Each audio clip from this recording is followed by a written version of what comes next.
ஆமென். ஆண்டவரின் ஆவி என் மேலே, ஏனெனில் அவர் எனக்கு அருள் பொழிவு செய்துள்ளார். ஏழைகளுக்கு நற்செய்தியை அறிவிக்கவும், சிறைப்பட்டோருக்கு விடுதலையும், பார்வையற்றோருக்கு பார்வை அளிக்கவும், ஒடுக்கப்பட்டோரை விடுதலை செய்து அனுப்பவும், ஆண்டவரின் அருள் தரும் ஆண்டினை அறிவிக்கவும் அவர் என்னை அனுப்பினார். லூக்கா 4வது அதிகாரம் 18-19 என்னும் இறை வார்த்தையை வாழ்வாக்கி வான் வீட்டை தனதாக்கி கொண்டோர் பலர்.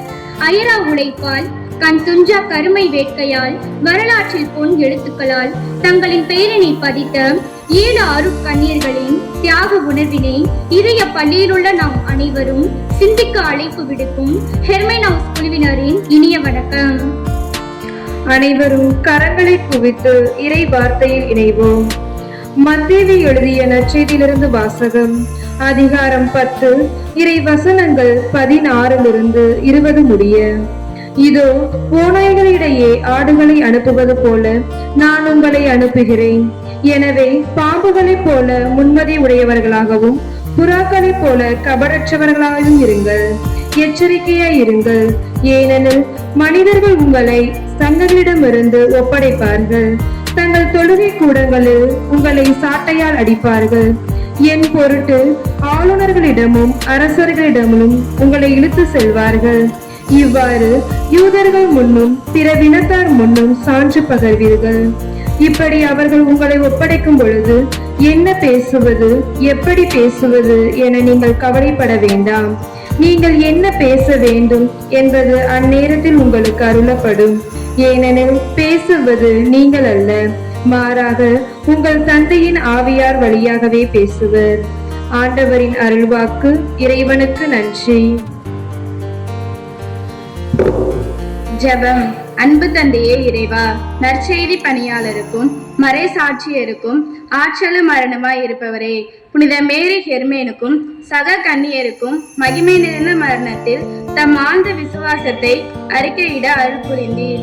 மேலும் உமது திருவுளத்தை நிறைவேற்றவும் உமது திருநாமத்தை பறைசாற்றவும் தேவையானால் எம் குருதியை சிந்தவும் மறை சாட்சியான 7 கன்னியர்களின் உயிரோட்டம் உள்ள மஞ்சாட்டுக்களின் வழியாக நாங்களும் இறையரசின் அருள் ஒளியை பெற எம்மை வழிநடத்த வேண்டும் என்று இறைவா உம்மை இறைஞ்சுகின்றோம். எங்கள் ஜெபம் கேளும் ஜீவனுள்ள நல்ல தகப்பனே, ஆமென்.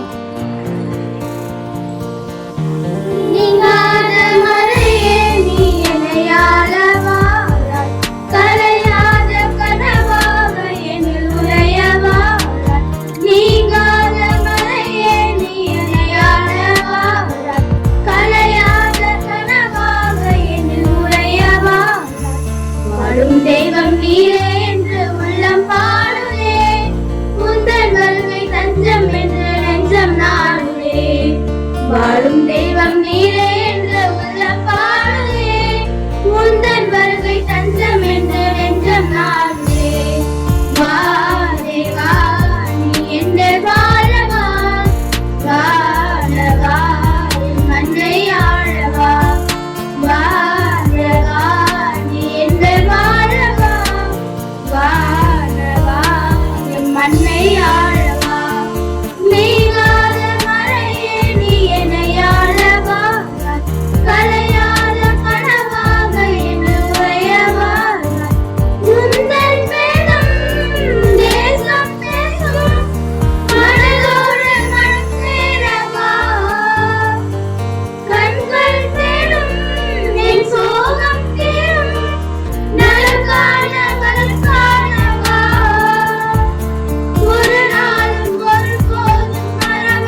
இன்னைக்கு நம்ம ஸ்கூல்ல என்ன ஃபீஸ் கொண்டாட போறோம்? ஹெர்மைனோஸ் ஃபீஸ் தானே, எனக்கு தெரியுமே. ஆமா, நம்ம ஸ்கூல்ல மாணவியர் பதவியேற்பு விழா கொண்டாடினாங்க. நம்மளோட தலைமை பண்பை வளர்த்துக்கிறதுக்காக நம்ம ஸ்கூல் வருஷம் வருஷம் இந்த விழாவை மிக சிறப்பாக செலிப்ரேட் பண்றாங்க. அதுபோல நம் எஃப்எம் நிறுவனத்தினை சேர்ந்த அருள் சகோதரி ஹெர்மைன் அவர்கள் தலைமை பண்பை சிறந்தவர்களாக இருந்தாங்க. இவர்களுடைய தலைமையில தான் நம் நிறுவன அன்னை பாசியோன் அவர்கள் சீன மக்களுக்கு பணியாற்ற 7 அருட்பணிகளை அனுப்பி வைத்தார். சுபிக்ஷா, இரு நானும் சொல்றேன். அந்த 7 அருட்சகோதரிகளும் சீனாவுக்கு சென்று மக்கள் பணி, இறைப்பணி, மருத்துவ பணி இது எல்லாமே செஞ்சாங்க. அது மட்டும் இல்ல, இன்னும் பல பணியை செஞ்சாங்க. அவர்களோட அருட்பணி சேவையை பொறுக்க முடியாத பாஸ்கர் இனத்தை சேர்ந்த கொள்ளைக்காரர்கள் அனைவரையும் சுட்டு கொண்டுட்டாங்க. அவங்க சாகுற கடைசி நிமிஷத்துல கூட இறைவனை புகழ்ந்தவாறே விண்ணகம் சென்றாங்க, தெரியுமா? ஆமா சைனி, நானும் உங்களுடைய தியாக உணர்வை தெரிஞ்சிருக்கேன். சரி, இன்னைக்கு தானே ஹெர்மைனோஸ் ஃபீஸ்ட். நம்ம 2 பேரும் சேர்ந்து எல்லாருக்கும் விஷ் பண்ணிடலாமா? பண்ணிட்டா போச்சு. Happy feast. அவங்கள பத்தி மேலும் தகவல்களை நம்ம இன்னும் தெளிவா தெரிஞ்சுக்கலாமா? ஓ, தெரிந்து கொள்ளலாமே. இறுதியில் சீனா முழுவதும் கிறிஸ்துவ மறைபரப்பு சபைகளை நிறைந்து இருந்தனர். இதனால் வெறுப்படைந்த பாக்சர் என்ற ரகசிய கழகத்தினர் சபைகளை அழிக்க துணிந்தனர். 1900ஆம் ஆண்டு ஜூன் மாதம் 28ஆம் தேதி பரிசுத்த தந்தையின் பிரதிநிதியாக இருந்த ஆயர் கிரகரி கிரகாசி மரியன்னை பிரான்சிஸ்கு மறைபரப்பு கன்னியர் மடத்திற்கு சென்று அங்கிருந்த 7 கன்னியரையும் சீன நவ கன்னியரையும் திக்கற்ற குழந்தைகளையும் அழைத்து வர சொன்னார். அடுத்த நாள் காலை அனைவரும் பாதுகாப்பான இடத்துக்கு அழைத்து செல்ல முடிவு செய்தார். ஆனால் மடத்தின் தலைவியான சகோதரி மேரி ஹெர்மன் ஆயரிடம் துன்பத்தை எதிர்கொண்டு சாவிலே வெற்றி காண போதுமான பலத்தை இறைவன் எங்களுக்கு அருள்வார். விண்ணில் இருந்து இறைவன் தரும் மகிமை என்னும் மகுடத்தை பெற்றுக்கொள்ள விரும்புகிறோம் என்றார். இறைவே தங்களுக்கு இடப்பட்ட தீர்ப்பு என்று அறிந்த போதும் கூட இறைவனின் புகழ் பாடி துதித்தனர். புகழும் தீபமாகிய பாசியோன் அன்னை 7 உயிர் தியாகிகளின் ஆன்மாக்களை இறைவனுக்கு சமர்ப்பிப்போம் என்றார். இன்றும் பிரான்சிஸ்கன் சபையினரின் பணிகளுக்கு பெருமை தருவது 7 கன்னியரின் உன்னத மகிமையும் வணக்கத்திற்குரிய புனிதமும் எனில் அதுவும் மிகையாகாது. பரிசுத்த தந்தை 12ஆம் பத்திநாதர் உயிர் நீத்த தியாக செம்மல்களான மறை சாட்சிகள் பற்றி விசாரித்து 1943ஆம் ஆண்டு ஜனவரி திங்கள் 3ஆம் நாள் அவர்களுடைய தியாக மரணத்தை பற்றி அனைத்து விவரங்களையும் ஏற்றுக்கொண்டார். இயேசுவின் வழியில் உயிரை அர்ப்பணித்து பிரான்சிஸ்கன் சபைக்கு என்றும் பெருமை தேடி தந்து நம் நினைவில் இன்றும் வாழ்ந்து கொண்டிருக்கிறார்கள் துறவியர்கள் மரியன்னை பிரான்சிஸ்கு மறைபரப்பு சபையை சேர்ந்த 7 கன்னியர்.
நிலையான மகிழ்ச்சி தேடும்.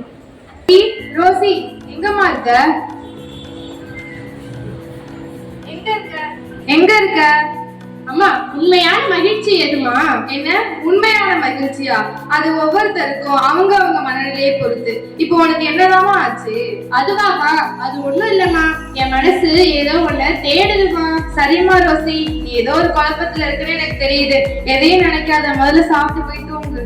சரிம்மா, நான் தூங்குறேன்.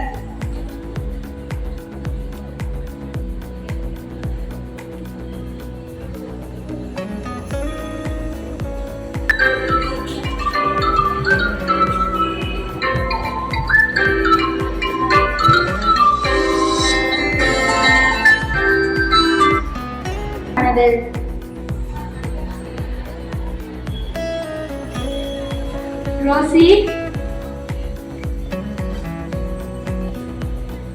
ரோசி, ரோசி,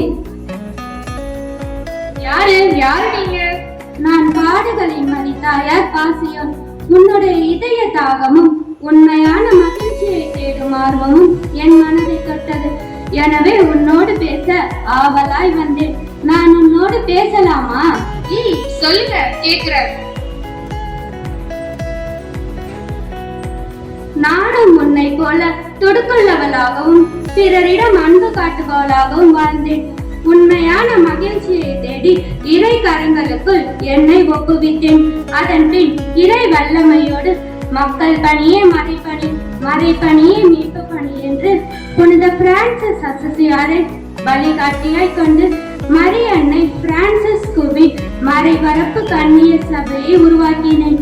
கோதுமை மணி மண்ணில் விழுந்து மடிந்தால் வழிய பலன் தராது என்ற இறை இயேசுவின் வார்த்தையை மனதில் நிறுத்தி நானும் என் சபையை சார்ந்த கன்னியர்களும் எங்களையே இறைவனுக்கு அர்ப்பணிக்க தயாரானோம். மேலும் ரோசி,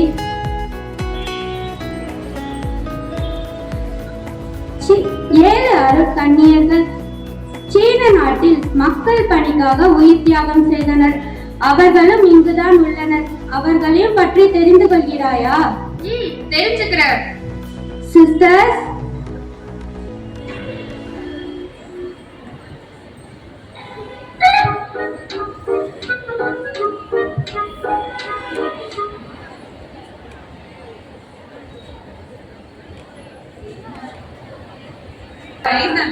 ஹாய் ரோசி.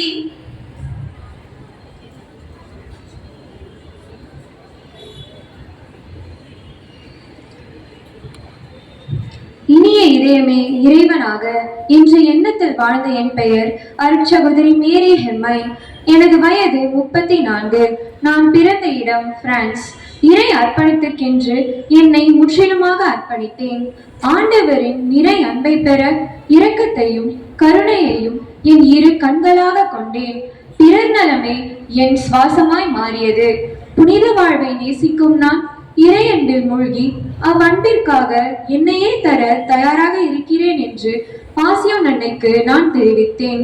என்னை மறந்த ஓர் உயர்ந்த பொதுநல வாழ்வில் இறைவனின் கரத்திலிருந்து செயல்படும் ஒரு சாதாரண கருவியாக என்னை நினைத்து பிற மக்களுக்கு எடுத்துக்காட்டாக வாழ்ந்தேன். என்னுடைய வாழ்வில் பாதி நற்கருணை ஆண்டவர் மூலியமாகவும் மறுபாதி ஆண்டவர் இயேசுவிற்காக சேவை செய்வது. இதுவே மக்களின் ஆன்மாக்களை ஆதாயப்படுத்தியது. இமாலய வெற்றியை பெற முயற்சியை மூலதனமாக்கியதனால் மறைசாட்சி என்னும் மணிமகுடம் எங்களுக்கு தஞ்சமாகியது. அரமனின் பணியே என் பாக்கியம் என்று வாழ்ந்த நான் தான் மேரிடல்லா. எனக்கு வயது 25. நான் பிறந்த இடம் இத்தாலி. வாழ்வது ஒரு முறை, வாழ்த்தட்டும் தலைமுறை. கடமை என்னும் ஆன்மீக துடிப்புதான் ஒருவரை தெய்வநிலைக்கு உயர்த்தும் என்று நான் மிகவும் நம்பினேன். எனவே கடமை, கண்ணியம், கட்டுப்பாடு இவை மூன்றும் எனக்கு வழிபாடானது. ஆண்டவராகிய இயேசு விரும்பிய சமாதானத்தை என் பேரிலேயே உரிமை கொண்ட நான் அமைதிக்கு எடுத்துக்காட்டாக திகழ்கின்றேன்.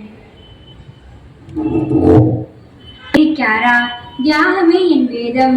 எனது வயது 28. நான் பிறந்த இடம் இத்தாலி. மௌனமே என் விருப்பம். என்னுடைய வாழ்க்கை பயணம் எப்போதும் முன்னோக்கியதாகவே இருக்க வேண்டும் என்ற எண்ணத்தில் எனது வாழ்வையே தியாகமாக்கினேன். எனது எஃப்எம் சபையில் ஒழுக்கத்தை உயிரினும் மேலாய் நினைத்தேன்.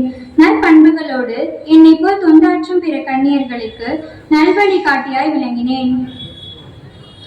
கருதுகிறேன். நான் அருட்சகோதரி மேரி நத்தாலி. ரோசி, அடுக்கடுக்காய் துன்பம் வந்தாலும் அனைத்திலும் ஆண்டவன் உடன் இருக்க அத்தனையும் சிறகாகி பறந்துவிடும். யாசிக்கும் பணியை எனக்கு கொடுக்கப்பட்டுள்ள முதல் பணி பிரான்சிலும் ஆப்பிரிக்காவிலும் எனக்கு பணிவுடனும் பொறுமையுடனும் செய்தேன். அத்தனையிலும் ஆண்டவர் ஞானம் மனதில் ஒலிக்க துறவர வாழ்வில் வளம் வந்தேன். பகர சகலமும் படைத்து சர்வ வல்லவனுக்கு தன்னே பலியாக ஈர்த்தேன். அன்பே பண்பிற்கு என்ற எண்ணத்தில் வாழ்ந்த என் பெயர் அருட்சகோதரி மேரி ஜெஸ். எனக்கு வயது 34. நான் பிறந்த இடம் பிரான்ஸ். நான் அன்பே கடவுள் என்று ஆராதனை செய்ததால் அழியாத மணிமுடியை பெற்றேன். வாழ்வின் ஒவ்வொரு வினாடியும் சீன மக்களுக்கு பணியாற்றவே என்னை அர்ப்பணித்தேன். துன்பத்திலும் இன்பம் கண்டேன். நான் அடைந்த பேரின்ப வாழ்வை மற்றவரும் அடைய அன்பாக அழைப்பு விடுத்தேன். முயன்றால் முடியும் என்ற எண்ணத்துடன் வாழ்ந்த என் பெயர் அருட்சகோதரி மேரி அடால்பின். நான் டச்சு நாட்டில் பிறந்தேன். எனது வயது 34. இறை பக்தியும் நம்பிக்கையும் கொண்ட நான் என்னுடைய வேலைகளை செவ்வனே செய்து முடிப்பேன். விசுவாசத்தையே உயிர் மூச்சாக கொண்டு துன்பத்தின் வழியாகத்தான் மகிழ்ச்சியை பெற முடியும் என்று நம்புகிறேன். யார் எதை சொன்னாலும் அவற்றை மறுப்பு இன்றி செய்வேன். சீன மக்களை இறையன்பில் வளர செய்வதற்கு என்னையே இழக்க தயாரானேன். எடுத்த காரியத்தை முடிக்கும் வரை எதையும் பொருட்படுத்தாது விடாமுயற்சியுடன் வாழ்ந்தேன். ரோசி, அம்மாண்டில் பணிவே எனது அணிகலன். நான் பிறந்த இடம் பெல்ஜியம். என் வயது 28. இயேசுவுக்கு உங்களது இனிய கன்னியாக வாழ்ந்த நான் சத்திய வேதத்திற்கு சாட்சியாய் பலியாகி புனிதே ஆகினேன். எதையும் எளிதாக எடுத்துக்கொள்ளும் மனப்பக்குவம் உடையவளாகவும் நான் துன்ப நேரத்தில் இறைவனை நினைத்து புகழ்ந்து பாடி அனைவருடன் நட்புடன் பழகுவேன்.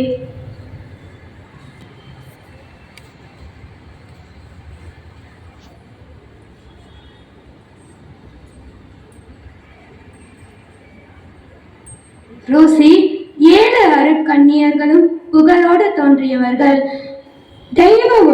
தீயோரின் வாளால் தீண்டப்பட்டாலும் தெய்வ ஒளியில் தம்மை பலியாக்கிய தியாக செம்மர்கள். இத்தகைய தன்னலம் கருதா கன்னியரின் கருணை வாழ்க்கை நம் நெஞ்சங்களில் புத்தொளி வீசட்டும். பாரெங்கும் இவ்வொளியை ஏந்தி செல்லும் சின்ன அகலாக நம்மை மாற்ற இறைவனை தியானித்தோம். ரோசி, பாரெங்கும் இவ்வொளியை ஏந்தி செல்லும் சின்ன அகலாக உன்னை மாற்ற இறைவனை தியானி.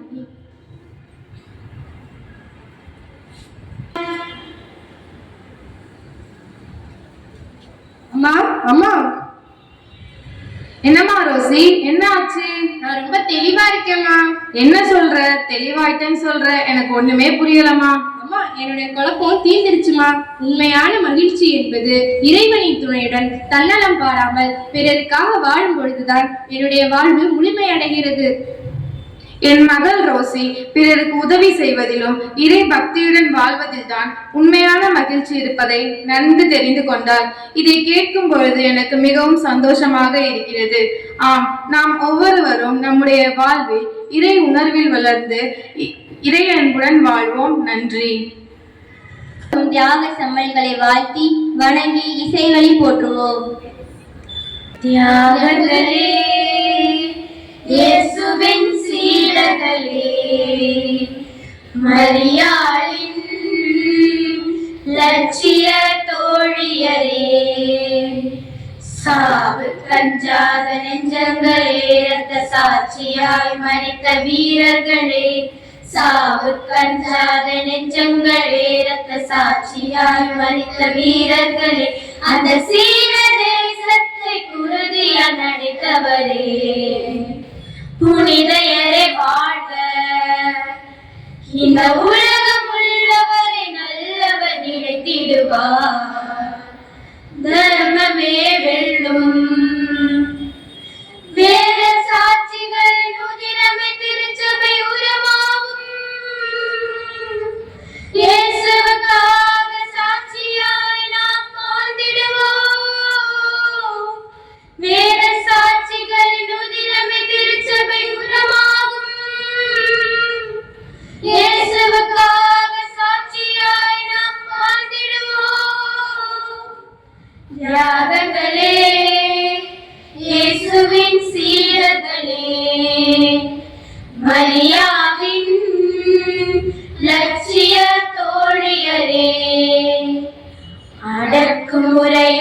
அதிகாரமும் என்றும் நிலைத்ததில்லை. வன்முறையும் வன்மமும் இங்கு வரலாறு ஆனதில்லை. அடக்குமுறையும் அதிகாரமும் என்றும் நிலைத்ததில்லை. வன்முறையும் வன்மமும் இங்கு வரலாறு ஆனதில்லை. என் சொல் இரும்பு கதவை திறந்திடுமே. அன்பின் வழியும் எதையும் செய்திடுமே. அன்புக்கும் சேவைக்கும் அழைக்கும் தாள் இங்கு எதுவும் இல்லை. உண்மைக்கும் உழைப்புக்கும் ஈடில்லை. இங்கு எதுவும் இல்லை. இங்கு எதுவும் இல்லை. அகிலத்தில் உயர்ந்தது அன்பு, பிறர் அன்பு. இறுதியில் வெல்வது பிறர் அன்பு. தியாகங்களே, இயேசுவின் சீடர்களே, மரியாவின் லட்சிய தோழியரே, சாவு கஞ்சான நெஞ்சங்களே, இரத்த சாட்சியாய் மரித்த வீரர்களே, சாவு கஞ்சாத நெஞ்சங்களே, இரத்த சாட்சியாய் மரித்த வீரர்களே, அந்த சீன தேசத்தை உறுதியால் நினைத்தவரே, புனிதையரே வாழ்க. இந்த உலகம் உள்ளவரை நல்லவர் நினைத்திடுவார். தர்மமே வெல்லும், தர்மமே வெல்லும்.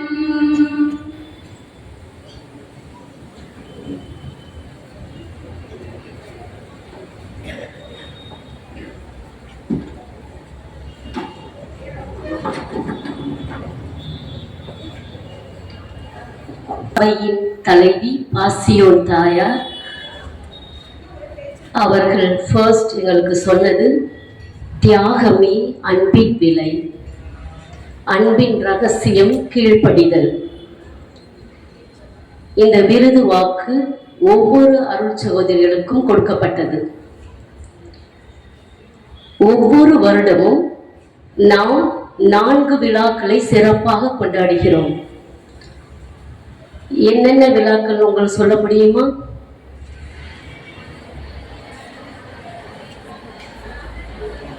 பிரான்சிஸ்,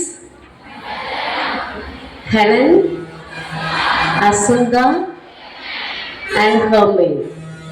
ஸோ சிறப்பாக ஒவ்வொரு வருடமும் நிறைய விழாக்கள் கொண்டாடுகிறோம். அதில் கிறிஸ்மஸ், தீபாவளி அதெல்லாம் நம்ம காமனாக கொண்டாடுறது. பட் வேறஸ் இந்த ஸ்கூல்ல நம்ம குரூப் 4 குரூப் இருக்கு. இந்த 4 குரூப் விழாக்களும் ஒவ்வொரு குழந்தைகளும் ஒவ்வொரு டீச்சர்ஸும் அருமையாக ஒவ்வொரு வருடமும் நாம் செலிப்ரேட் பண்ணிட்டு இருக்கிறோம். இந்த 4 வருடங்கள் இன்று ஜூலை 8ஆம் தேதி ஹர்மேன் ஹவுஸ் விழா. இந்த அருமையான விழாவை 7 அருள் சகோதரிகள் மூலமாக நடனம் வழியாகவும் நாடகம் வழியாகவும் நமக்கு எடுத்துரைத்த நமது பள்ளியின் 7 அருள் சகோதரிகள் மற்றும் அவர்களின் தலைமை அருள் சகோதரி பாசியோன் தாயார் இவர்கள் முன்னிலையில் நமக்கு அருமையாக எடுத்துரைத்து அதை வழி நடத்திய நம்மளுடைய ஆசிரியர் பெருமக்கள், அலுவலக பணியாளர்கள் மற்றும் நம்மளுடைய ஹர்மேன் ஹவுஸ் குழந்தைகள் அனைவருக்கும் நம்மளது பாராட்டினையும் நன்றியையும் தெரிவிக்கும் வண்ணம் அனைவரும் நமது கரங்களை மேலெழுப்பி நமது நன்றியை தெரிவித்துக் கொள்ளுங்கள்.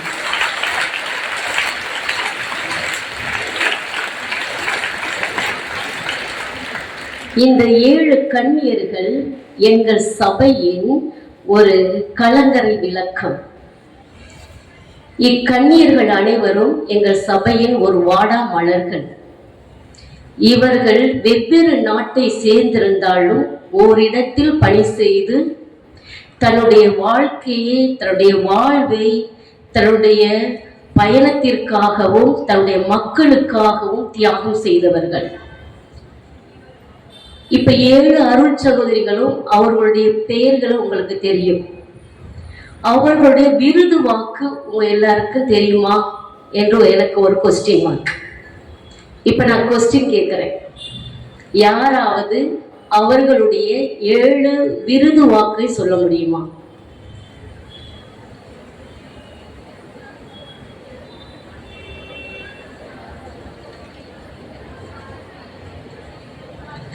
ஓகே, யாருக்குமே தெரியாது. அட்லீஸ்ட் அவங்களுடைய பேர் யாருக்கு தெரியும்?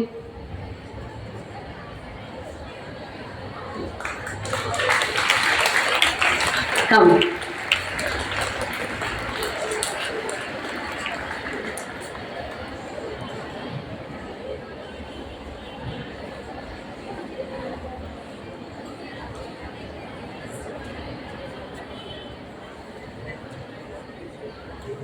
மேரி Hermine, Mary Della, okay, Mary Clara, yes, Mary Nathalie, yes, Mary Jess, Yes. Mary Amandal, yes. Mary Adolphine. Very good. Clap hands.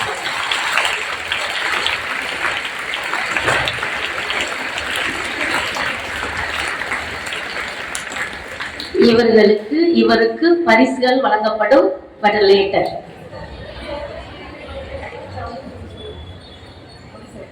ஏதோ ஒரு சிறு குழந்தை கையை தூக்குனாப்லையாமே, யாருமா? கம்.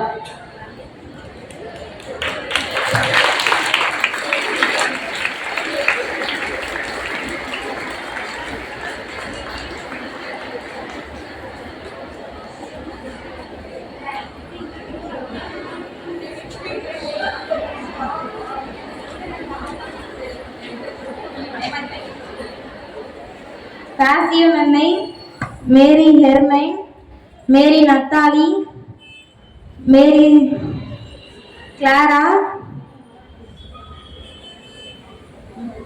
பரவாயில்ல, சரிங்களா? அட்லீஸ்ட் ட்ரை பண்ண காரணத்துக்கா இவருக்கு கிளாப் பண்ணலாம். உங்களுடைய பேர் என்னம்மா? மலர்கொடி. மிஸ் மலர்கொடி ஆயிட்டியா? Very good. மிஸ் மலர்கொடி இங்க வந்திருக்கிறாங்க, சரிங்களா? அவங்க சொல்ல போறாங்க. சொல்லுப்பா.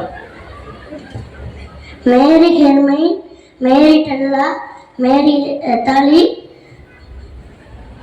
மேரி Laura,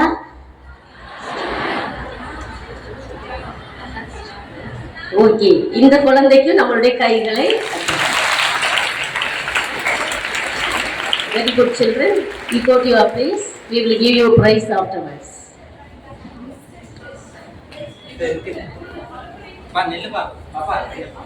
Malarkodi.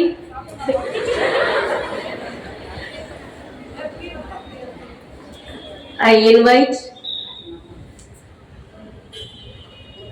invite our HM sister, Sister Josephine, to come on to the stage.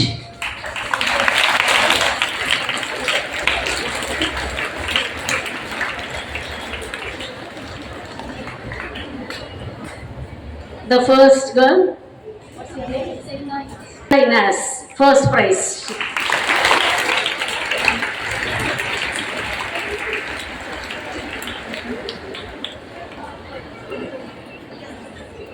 Priyavadana, second prize.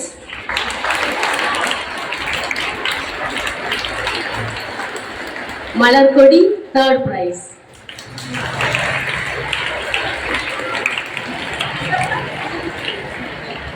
Thank you, sister. Thank you, children.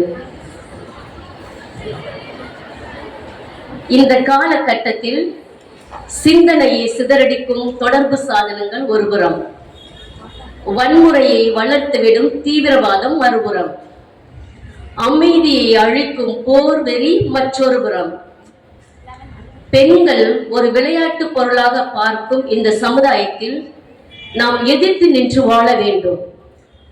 இந்த 7 அருட் சகோதரிகள் போல நம்முடைய வாழ்விலும் நிறைய தியாகங்கள் செய்ய வேண்டும். காலங்கள் கடவுள் பாடும் ராகங்கள் என்று நமது வாழ்வை ஒளிரச் செய்வோம். காலங்கள் மாறலாம், கோலங்கள் மாறலாம், காற்ற செய்ய மறக்கலாம், கடலை செய்ய மறக்கலாம், ஆனால் கடவுளின் அன்பு என்றும் மாறாதது என்று நமது 7 அருள் சகோதரிகள் அவர்களுடைய தலைமை அன்னை பாசியோன் தாயார் அவர்களுடைய விருது வாக்கோடு இப்பொழுது தங்களுடைய விருது வாக்கை சமர்ப்பிக்க போகிறார்கள். அருள் சகோதரி மேரி ஹர்மென் அவர்களுடைய விருது வாக்கு. இனிய இதயமே இறைவனாக. அருள் சகோதரி மேரி டெல்லா பரமனின் பணியே என் பாக்கியம். அருள் சகோதரி மேரி கியாரா தியாகமே இவரின் வேதம். அருள் சகோதரி மேரி நத்தாலி யாக்ரா. அருள் சகோதரி மேரி ஜஸ்ட் அன்பே பண்பிற்கு ஆணிவேர். அருள் சகோதரி அடால்பின்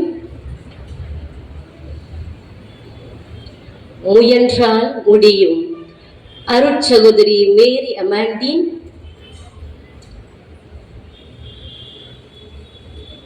பணிவே அணிகலன். இந்த 7 அருளுடைய சிறந்த வழிமுறையின்படி தன்னுடைய வாழ்வை சிறப்பாக தியாகம் செய்து மற்ற மக்களுக்கு இவர்கள் ஒரு எடுத்துக்காட்டாக விளங்கினார்கள். இந்த 7 விருது வாக்கும் நீங்க எல்லாருமே எப்பொழுதுமே மறக்கக்கூடாது. ஏதாவது ஒரு விருது வாக்கு உங்களுக்கு ஒரு இன்ஸ்பிரேஷனா இருக்கும். எந்த விருது வாக்கும் நீ பார்த்துக்கோ. நெக்ஸ்ட் இயர் உனக்கு இந்த கொஸ்டினை கேட்பேன். ஓகே.